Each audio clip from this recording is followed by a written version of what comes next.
Prime Minister Raila Odinga was put to task to give an account of the tangible projects that have come from any trips he had made to Turkana County, where he gave an assurance of the government's commitment on exploiting the full potential of Turkana County, which he noted is rich in natural resources.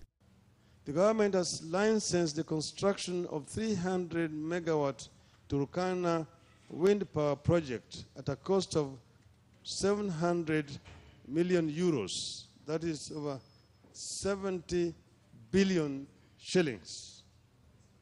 The project will be located at Loengalani in Marsabit County.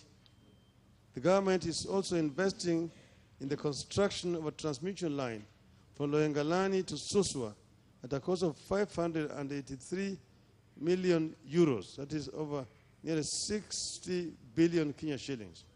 The discovery of oil in the area is also causing jitters among members of the House, who also sought to know what the government is doing to protect residents from being exploited by foreign investors. What measure is the government going to take to ensure the people of Turkana are not exploited?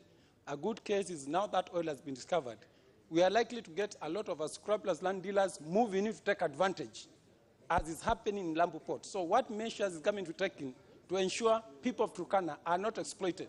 We do not want all the oil to be a curse to our people of Turkana, but to be a blessing. As a result of this, Mr. Speaker, the government has already engaged the leaders of Turkana on this particular issue. Secondly, Mr. Speaker, the government is in the process of preparing a legal framework for exploitation and utilization of the oil wealth, which is going, Mr. Speaker, to come to this House for legislation. The question on why the government had come into agreement with the Ethiopian government for the construction of a dam in Ethiopia along the Omo River, which is a key source of water to Lake Turkana, in exchange for 400 megawatts of power to Kenya, also arose, with the Premier stating that Kenya still has a long way to go for the power deficit in the country to be met. What is the government doing in respect of the illegal dam that Ethiopia is building, which will starve the water for Lake Turkana? Mr. Speaker, is it in order for the Prime Minister to either deliberately mislead this House or accept to be misled by his officers, when it is a fact? Whenever you dam a river, it is going to affect the flow of that river into the lake, and that's the only major source of water into Lake Turkana, and it's going to affect lives and livelihoods of about 500,000 Kenyans, Mr. Speaker. Mr. Speaker, I did not say that it is going to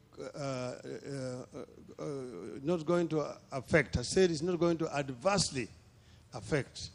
Because, Mr. Speaker, and I use the word very guidedly, Mr. Speaker, because if we didn't do that, Mr. Speaker, we would not be having irrigation schemes on any rivers. Point of order, Right Honorable Prime Minister. Member for Emuhaya, what is it?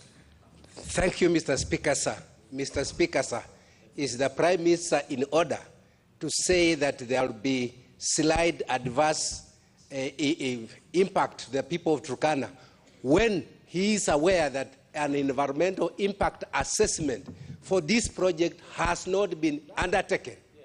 The government must cancel that contract with the Ethiopian government to get power, 400 megawatts, when the Turkana wind power, which can produce another 300 megawatts, you have not facilitated, and that has no environmental impact, whether slightly or adversely or in whatever form, Mr. Speaker. As we speak today, we have managed to increase our generation capacity from 900 megawatts when we came to power to about 1,500. In other words, we have added 600 megawatts in the last 5 years. But, Mr. Speaker, this is still peanuts. If you put this against our requirements of the Vision 2030. Ironically, focus on Turkana by the government as a revenue generation region only emerged after the discovery of oil. Other arid areas in northern Kenya remain marginalized, where basic amenities like hospitals and schools are far-fetched dreams. Nancy Njoki, GBS News.